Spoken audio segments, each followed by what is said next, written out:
जय मसीह की।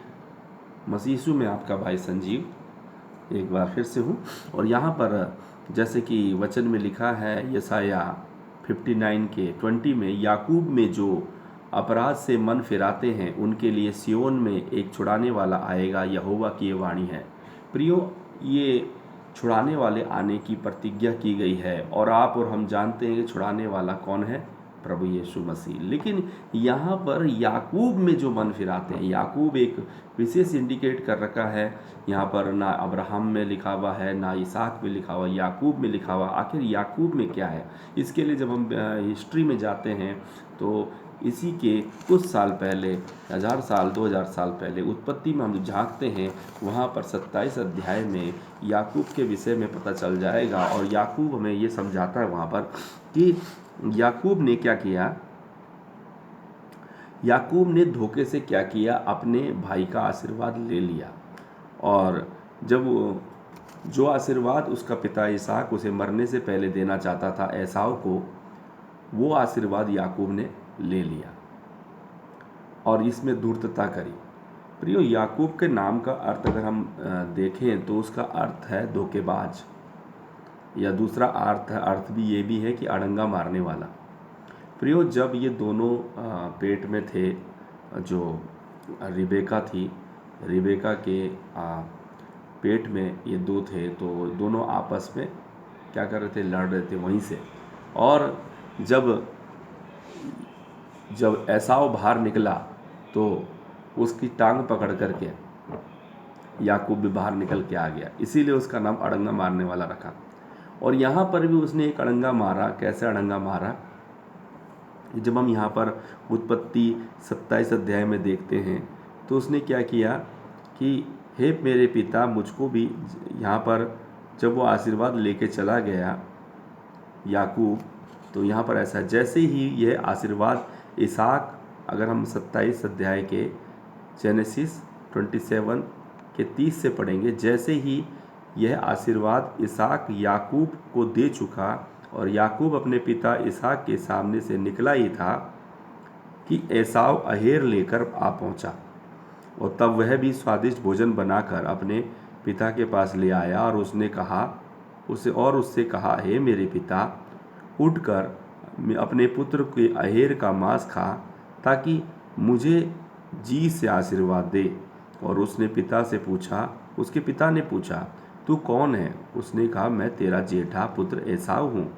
तब इसहाक ने अत्यंत थर-थर कांपते हुए कहा, फिर वह कौन था जो अहेर करके मेरे पास ले आया था, और मैंने तेरे आने से पहले सब में से कुछ कुछ खा लिया और उसको आशीर्वाद दिया। अब उसको आशीष लगी भी रहेगी। अपने पिता की यह बात सुनते ही एसाव ने अत्यंत ऊंचे और दुख भरे स्वर से चिल्लाकर अपने पिता से कहा, हे मेरे पिता, मुझको भी आशीर्वाद दे। उसने कहा, तेरा भाई धूर्तता से आया और तेरे आशीर्वाद को लेके चला गया। और उसने कहा, क्या उसका नाम याकूब अर्थात यथार्थ ही नहीं है? उसने मुझे 2 बार अड़ंगा मारा, मेरा पहलौठे का अधिकार तो उसने ले ही लिया, और अब देख, उसने मेरा आशीर्वाद भी ले लिया।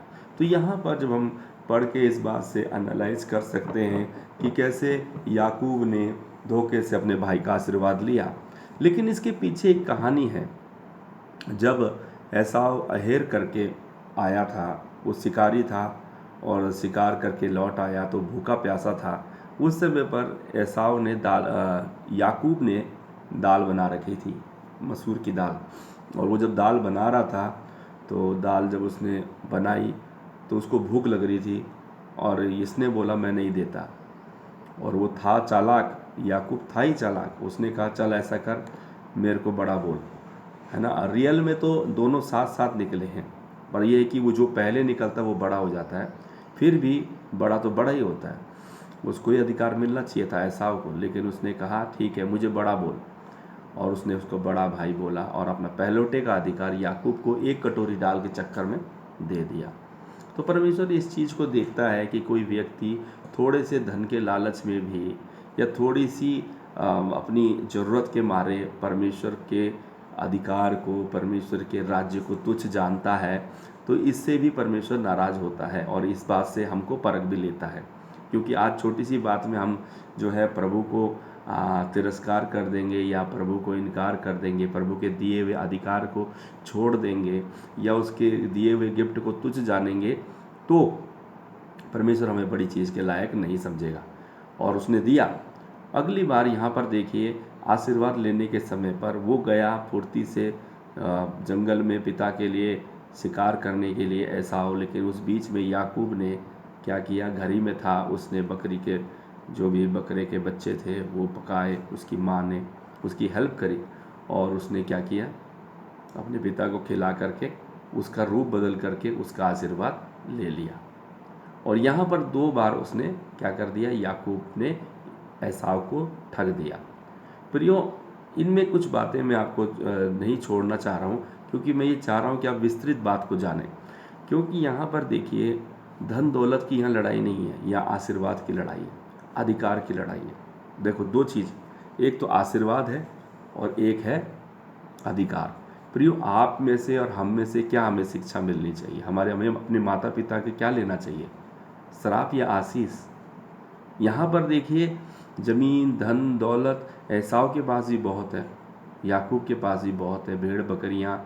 लोग आजकल संपत्ति का बंटवारा कराने के लिए ज़्यादा परिश्रम करते हैं कि पिता मेरे नाम पे ये लिख दे, ये फैक्ट्री लिख दे, ये कंपनी लिख दे, ये घर लिख दे, ये ज़मीन लिख दे। कुछ भी ऐसा करने के चक्कर में लोग क्या करते हैं, पड़े रहते हैं। लेकिन रियल में हमें किस चीज़ के लिए यहाँ पर 2 भाइयों की लड़ाई चल रही है, एक तो आशीर्वाद और एक अधिकार। प्रियो, ये 2 चीज़ें आत्मिक चीज़ें हैं और ये स्थिर रहने वाली चीज़ है। क्योंकि जब हम देखते हैं कि यहाँ पर जब वो आशीर्वाद लेके चला गया याकूब, तो उसका पिता खुद कह रहा है कि अब तो मैंने सब में से कुछ कुछ खा लिया है और अब उसको आशीष लगी भी रहेगी। प्रियो, आज बहुत सारे लोग अपने माता पिता का अपमान करते हैं, बाद में श्रापित होते हैं, समस्याएं उनके जीवन में रहती है, हमेशा श्राप लगे रहते हैं और वो कभी नहीं समझ पाते क्यों इससे मुक्त नहीं हो पा रहे। कारण ये है कि उन्होंने अपने माता पिता का उतनी तृप्ति से आशीर्वाद नहीं लिया। दूसरा, उन्होंने क्या किया, अपने अधिकार को तुच्छ जाना थोड़ी सी चीज़ों के चक्कर में। तो फिर हमें ये बात समझनी है कि हमें इस बात का ध्यान रखना है कि हमें किस चीज़ को ज़्यादा महत्व देना है। आप इस वैल्यूबल समाज में इस दुनियादारी को महत्व देते हैं, प्रॉपर्टी को महत्व देते हैं, या माता पिता के आशीर्वाद को। तो ये बड़ी गहरी बातें हैं और ये बातें आपको समझनी भी चाहिए। तो प्रियो, यहाँ पर हम देख सकते हैं आशीर्वाद की लड़ाई है और आशीर्वाद ले गया। तो अब यहाँ पर रियल में असल में क्या योजना है परमेश्वर की, हमें समझना है। प्रियो, योजना तो सच में याकूब के लिए ही परमेश्वर की थी, लेकिन जो धूर्तता हम बीच में कर देते हैं, प्लानिंग हम कर देते हैं, झूठी बातें हम कर लेते हैं, उसके कारण क्या हो जाता है, हमारा समय से पहले क्या कर देता है, हम क्या करते हैं, एक्शन ले लेते हैं। हो सकता है याकूब के लिए परमेश्वर की योजना थी तो भी, और कहा भी था कि जेठा जो है छोटे का दास होगा, लेकिन यहाँ पर इसे ऐसा करने की क्या आवश्यकता थी। अब परमेश्वर तो न्यायी परमेश्वर है और यहाँ पर ये व्यक्ति कौन, एसाव जो है उसका बड़ा भाई, उस पर क्या दोष लगा रहा है और उस पर क्या कर रहा है, गुस्सा हो रहा है और उस पर 2 बातों का क्या कर दिया, उसने दोष लगा दिया। क्योंकि बड़े भाई ने चीटिंग नहीं करी, छोटे भाई ने चीटिंग करी। अब ये चीटिंग किया हुआ याकूब जो है, याकूब जो चीटिंग कर रहा है, हालांकि वो प्रभु की ओर से, लेकिन चीटिंग उसने गलत की। तो यहाँ पर उसने कौन सी चाल चली, पहली बार सर्प की चाल, धूर्तता। उसके लिए उसके भाई की धूर्तता लिखा हुआ, उसने कहा तेरा भाई धूर्तता से, पहले पिता ने उसे बोला कि तेरा भाई धूर्तता। तो धूर्त कौन था, अब उत्पत्ति किताब में लिखा है कि सर्प सब में धूर्त था, और लेकिन उसके पिता ने क्या बोला याकूब को, इसहाक ने याकूब के लिए क्या कहा, धूर्तता की उसने भी। ठीक है। दूसरी बात क्या है, 2 बार अड़ंगा मारा। अड़ंगा मारने वाला, काम बिगाड़ने वाला, हमेशा जो है काम में बिगाड़ कर देता है, दूसरों की आशीष को चुराने वाला, अधिकार छीनने वाला, आशीर्वाद चुराने वाला, ये सब अड़ंगे मारने वाले की क्वालिटी है। अगली चीज़ें तो आपको मैंने बताई थी, अधिकार छीनने वाला, आशीर्वाद चुराने वाला। तो परमेश्वर द्वारा प्यूरिफिकेशन का भी एक समय होता है। अब ये व्यक्ति जिसके अंदर चोरी की आत्मा घुसी पड़ी है, लोगों को ठगने की आत्मा बैठी हुई है, उसको कैसे छुटकारा मिले? तो ये जब इसके पीछे पड़ गया एसाव, तो इसकी माता पिता ने इसको क्या कर दिया, अब उसकी माँ ने अपने मामा के अपने भाई के घर भेज दिया। और याकूब की माँ का भाई का नाम है लाबान, और वो गया और वहाँ पर उसकी सही में ट्रेनिंग हुई। अब कैसे ट्रेनिंग हुई मैं आपको दिखाता हूँ।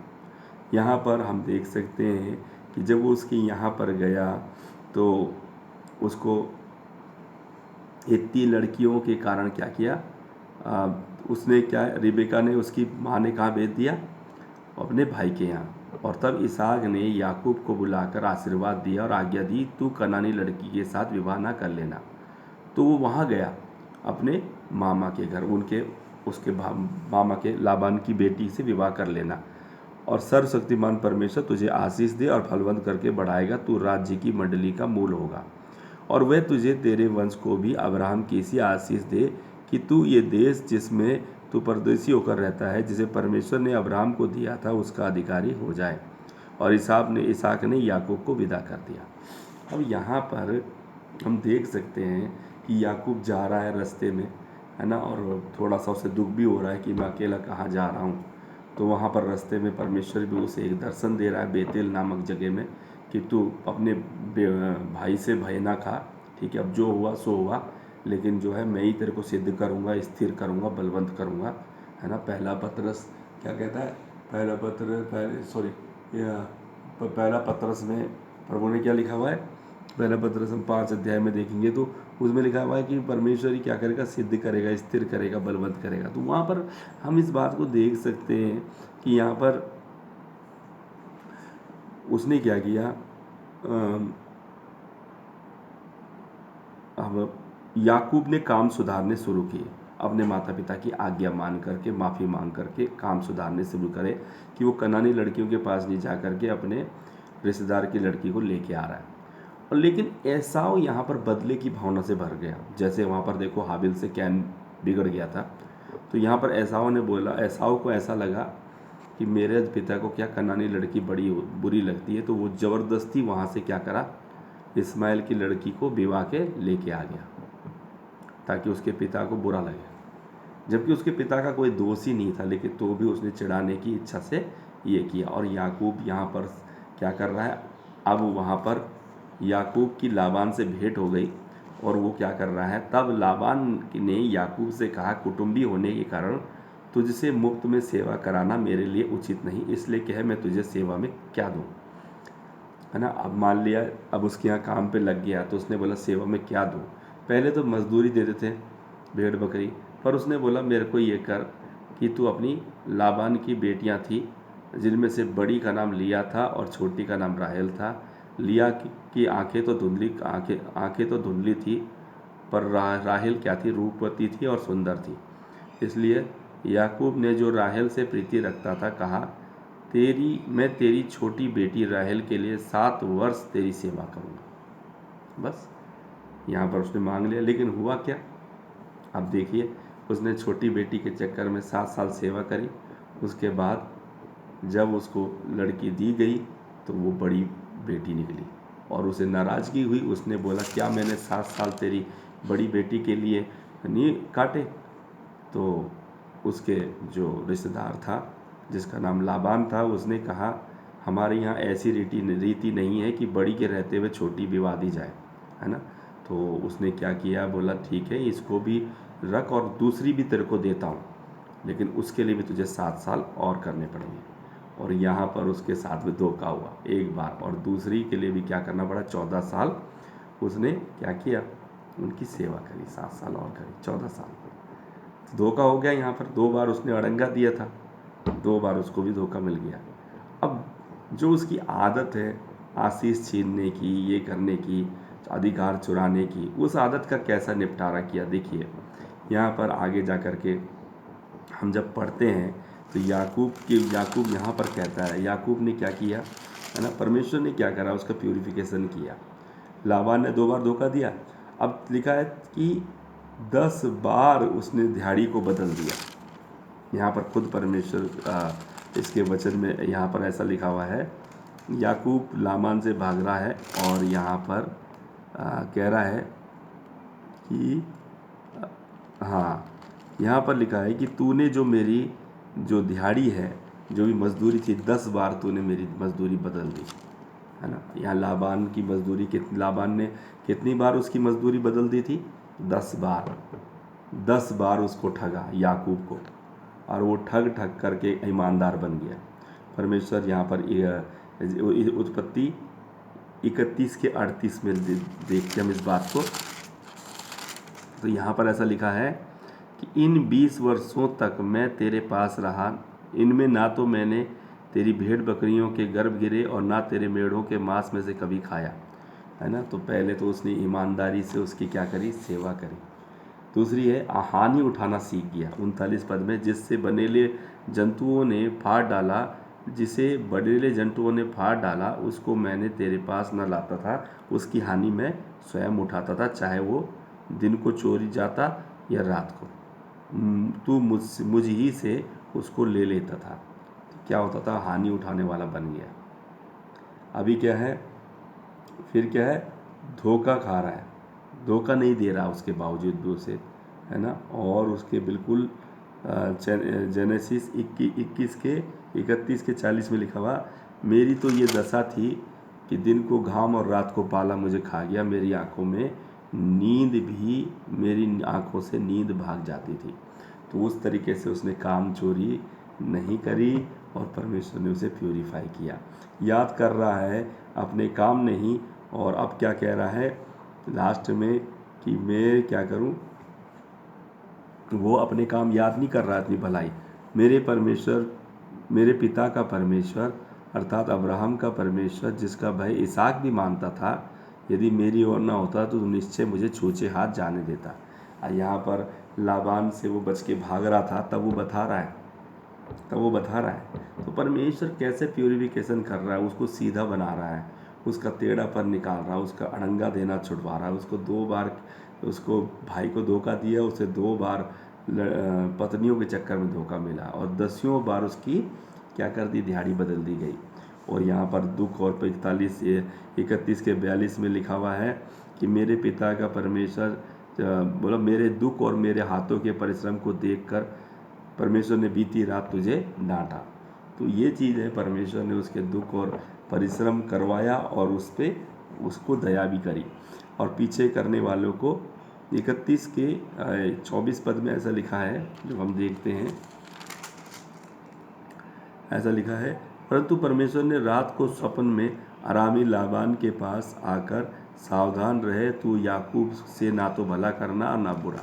मतलब अब यहाँ पर देखिए परमेश्वर उस अपने दास याकूब को ताड़ना भी दे रहा है, तो वहीं दूसरी ओर उसको डांट भी रहा है, किसको? लाबान को भी, तो उसकी हानि ना करना।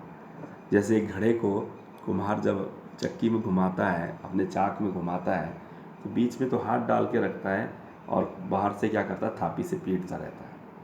धीरे धीरे करके वो गहरा होता जाता है और घड़े के शेप में, वो मिट्टी घड़े के शेप में बन जाती है और बीच में खाली स्थान और बीच में घड़ा जैसा बन जाता है। तो इसी प्रकार से परमेश्वर क्या कर रहा है? संभाल भी रहा है, तो उसको ताड़ना भी दे रहा है, उसकी गलत आदतें छुड़वा रहा है, उसकी जो धोखेबाजी है। और यहाँ पर हम देख सकते हैं कि इसीलिए मैं वचन बोल रहा हूँ कि जो याकूब में मन फिराते हैं, तो जो अड़ंगेबाज लोग हैं, आज टेढ़े लोग हैं मसीह समाज में, बहुत से टेढ़े लोग हैं, गाली बकने वाले, बॉक्सिंग करने वाले, घात नाश करने वाले लोग होते हैं, बहुत ज़्यादा जिद्दी लोग होते हैं। उनको परमेश्वर चुनता है, उनको सुधारता है, ठीक करता है और उसके बाद अपना सरीखा दास बनाता है। तो यहाँ पर देखिए एक व्यक्ति के जीवन में कैसा परमेश्वर परिवर्तन कर रहा है। आप और वो व्यक्ति हो सकते हैं, मैं वो व्यक्ति हो सकता हूँ। तो इसलिए प्रियो धीरज तक रखें। यहाँ पर पहले परमेश्वर काम कराएगा, है ना, उसके बाद। अब फिर ये 75 साल का जब हम देखते हैं कि किसी को परमेश्वर कैसे करता है, उसको कैसे उसको ताड़ना देता है, कितने साल तक आपकी ताड़ना होनी है। अगर आप गलत व्यक्ति थे तो उसको सुधार के लिए कितने समय मिलेगा? देखिए यहाँ पर पहले परमेश्वर काम कराएगा 20 साल, किससे? 20 साल, किससे? 40 साल। यहाँ पर 20 साल याकूब से कटवाए, 14 साल लगभग दाऊद से, लगभग 12-13 साल यूसुफ से, और 40 साल मूसा से, है ना। और यहाँ पर लगभग मतलब कैसे भी करके वहाँ पर क्या करेगा, ऐसे से करके परमेश्वर क्या करेगा, उनको ताड़ना देगा। तब जब नेक्स्ट परमेश्वर उसको पास कर लेगा, तब उसके सामने गोलियत को लेके आएगा। अब आपका गोलियत कहाँ पर मिलता है? आपका गोलियत मतलब आपका जो अगेंस्ट में जो युद्ध करने वाला व्यक्ति मिलेगा, वो मिलता है प्रतिज्ञा के देश में। तब तक आपकी क्या करेगा, परमेश्वर नंबर बना देगा, आपको ज़ीरो बना देगा। और वो ज़ीरो बनाकर आप बोलोगे मैं कुछ नहीं कर सकता, मैं बोलना भी नहीं जानता, मैं खेलना भी नहीं जानता, मेरे को चलना भी नहीं आता। तब परमेश्वर इस्तेमाल करेगा और उस समय पर गोलियत आता है और आपको प्रभु के विश्वास में बना रहकर उसका सामना करना पड़ेगा, है ना। इजरायली मिस्र से गुलामी से आज़ाद होना चाह रहे, लेकिन पीछा करने वालों से आज़ाद, और फिर गोलियत कनान देश से मिल गया, है ना। तो यही है, तो पीछा करने वाले जो है परमेश्वर पहले उन्हें छुड़वाएगा, उसके बाद उनको गोलियत सामने के लिए आएगा, है ना। तो हमारे जीवनों में भी ये बातें हो सकती हैं, हम भी चारों तरफ भटक सकते हैं। हम क्यों सोचते हैं कि इधर उधर भटक रहे हैं, बार बार चक्की में घूमते जा रहे हैं, कोई मतलब नहीं, कुछ नहीं। परमेश्वर हमारा टेढ़ापन निकाल के हमें नंबर बनाना चाह रहा, और तोड़ते तोड़ते तोड़ते जीरो करना चाह रहा, ताकि हम कहें कि प्रभु अब हम नहीं कर सकते, प्रभु आप ही करें। जब गोलियत आएगा तो उससे पहले प्रभु अपने दूतों को भी रक्षा के लिए भेजेगा।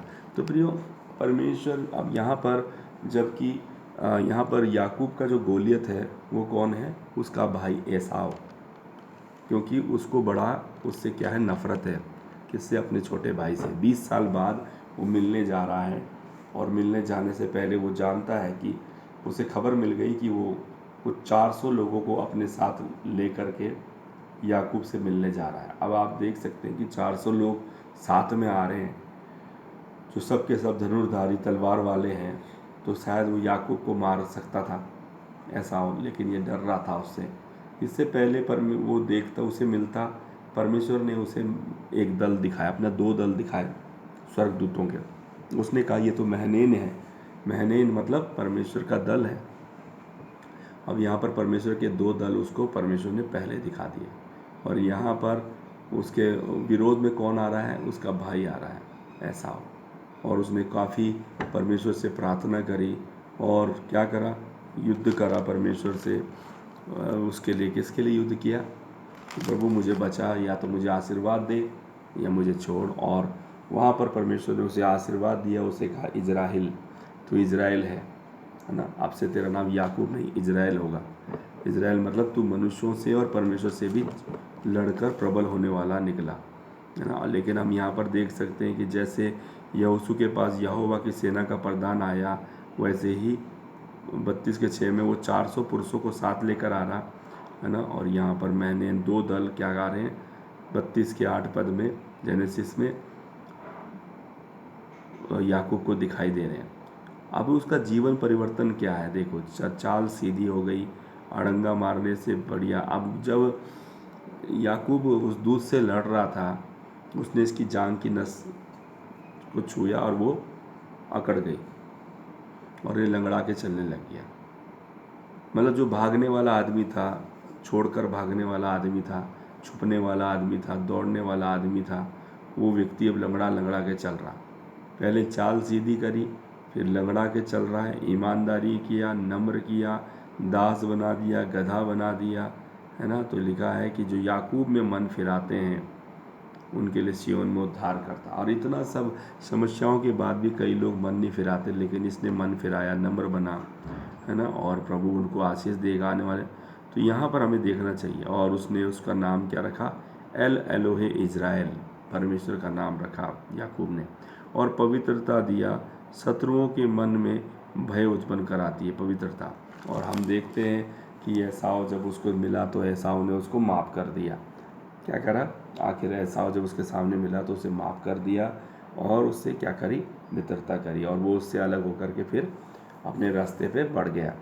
और यहाँ पर हम देखते हैं कि आने वाले समयों में जब हम याकूब को देखते हैं, तो याकूब जो है आगे भी क्या करेगा? अपने परिवार के साथ आगे बढ़ेगा, और उस प्रकार से वो आगे बढ़ते बढ़ते जाएगा। और वो एक जगह पे चला गया जिसका नाम था बेतेल। और वहाँ पर बेतेल में क्या करते, बेतेल से पहले वो सेईर से आगे गया, एंदोर गया और वहाँ पर रहने लग गया कुछ दिनों तक। और वहाँ पर क्या हुआ, उस देश के जो नगर के जो निवासी थे उसमें रहने लग गया। और वहाँ पर एक बात हो गई गड़बड़। और गड़बड़ क्या हुई वहाँ पर कि यहाँ पर दीना को भ्रष्ट कर दिया किसी ने। यहाँ पर वहीं के सकेम देश में रहा। और वो जब सकेम देश में रह रहा था तो वहीं सकेम देश के नगर के जो प्रधान का लड़का था उसने उसकी बेटी दीना को भ्रष्ट कर दिया, याकूब की बेटी को। और हम यहाँ पर देखते हैं कि जब उसने उसको भ्रष्ट कर दिया तो बाद में उसके भाइयों ने बदला लिया छल करके उस देश के निवासियों से, सकेम देश के। और सकेम देश के निवासियों को क्या करा, मार दिया याकूब के बेटों ने। तो यहाँ पर याकूब डर रहा है, फिर दोबारा वहाँ से भाग के जाना चाह रहा है और बोल रहा है कि अब ये लोग मेरे से नफ़रत करेंगे और ये लोग मेरा पीछा करके मुझे, मेरे परिवार को मार देंगे, और ये डर के मारे भाग रहा है। तब परमेश्वर उसे फिर बोल रहा है कि स्वप्न में कि तू बेतेल को जा। और वहाँ बेतेल में वहाँ जा कर के बोला अब तू डर मत। और जब ये बेतेल को जा रहा है तो सब लोगों के मनों में क्या कर दिया, परमेश्वर ने क्या कर दिया, भय डाल दिया। तब उन्होंने कूच किया और उनके चारों ओर नगर के निवासियों के मन में परमेश्वर की ओर से ऐसा भय समा गया कि उन्होंने याकूब के पुत्रों का पीछा ना किया। तो ये भी बात है। तो वो परमेश्वर उसको बचाता हुआ लेके जा रहा है, याकूब में वो मन फिरा रहा है ना। और जब मैं एक बात बोलना भूल गया, जब ये व्यक्ति याकूब एसाव से दोस्ती हो गई तो एसाव ने बोला ठीक है हम सब साथ साथ चलते, मैं तेरे आगे आगे चलता हूँ, तू मेरे पीछे पीछे चल। तो इसने कहा देख देख तुम लोग जवान लोग जा रहे हो, 400 लोग, तुम आगे आगे चलो, मैं तो अपनी पत्नी है, बच्चे हैं, भेड़ बकरियां हैं, दूध पिलाने वाली दाइयाँ हैं, तो धीरे धीरे धीरे करके मैं निकलूँगा, है ना। तो उसकी चाल क्या हो गई, धीरज वाली हो गई, रुक रुक के चलने वाली, रुक रुक के चलने वाली हो गई, है ना। डर के कारण धीरे धीरे वो, तो कई बार डर भी अच्छा होता है कि इंसान को क्या करता है, नम्र बना देता है और सुनने के लिए मजबूर करता है। तो प्रियो, परमेश्वर की युक्ति अद्भुत है और वो किस तरीके से एक व्यक्ति को तोड़ के रख देती है।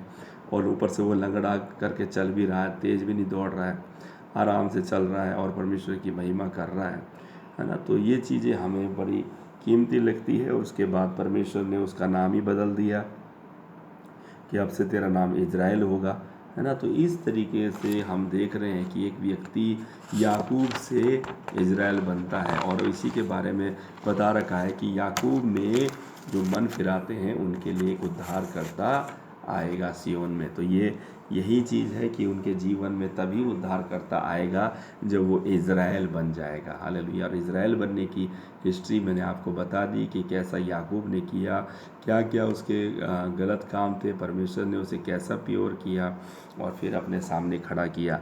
और बेतेल में परमेश्वर ने उसका भय भी दूर किया, स्थिर भी किया और सिद्ध भी किया और बलवंत भी किया। 35:10 में ऐसा लिखा है कि परमेश्वर ने उससे कहा अब से तेरा नाम याकूब नहीं, आगे को तेरा नाम याकूब ना रहेगा, इज़राइल कहलाएगा। और याकूब से इज़राइल बन गया और काम सुधरता गया और लास्ट में वो कहाँ गया, एंदेर में गया। एंदेर एक ऐसी जगह है, फिर वो वहाँ से भी कूच करके कहाँ गया, एंदेर में गया। और वहाँ पर थोड़ी देर रहकर राहेल ने बच्चा जनी और उसने वहाँ पर, अब जब परमेश्वर ने उसका नाम बदला तो यहाँ पर उसकी कुछ दिन बाद उसकी पत्नी का बच्चा भी हुआ। उसका नाम, वो बड़ा दुख दे रहा था और इसलिए उसकी पत्नी ने उसका नाम, राहेल ने क्या रख दिया, इसका नाम ऐसा रख दिया, बेनोनी रख दिया। बेनोनी मतलब होता है मेरा शोक का पुत्र, शोक का पुत्र। लेकिन उसके पिता ने उसका नाम चेंज करके बिन्यामीन रख दिया, मेरे दाहिने हाथ का पुत्र। तो नाम चेंज करने की बात को उसने परमेश्वर से सीखा और इसलिए उसने अपने पत्नी के शोक वाले नाम को आशीष वाले नाम में बदल दिया। तो प्रियो, अब वो आशीष का पिता कहलाया। याकूब में जो मन फिराते हैं और वो आशीष आज इजराइल देश हमारे सामने है। कितनी बड़ी प्रजा है, कितने बड़े गोत्र हैं और कितने लोग उस देश से आशीषित हैं और कोई उनका सामना नहीं कर सकता इस समय पर। तो प्रियो, आज मैं आपको बताना चाहता हूँ कि आपके जीवन में कितनी भी समस्याएं, परेशानियाँ, कितनी भी दिक्कतें आ रही, वो सब आपके सुधार के लिए, भले के लिए हैं। और क्योंकि आप मन फिराएंगे तो आपके लिए उद्धार करता है। जय मसीह की।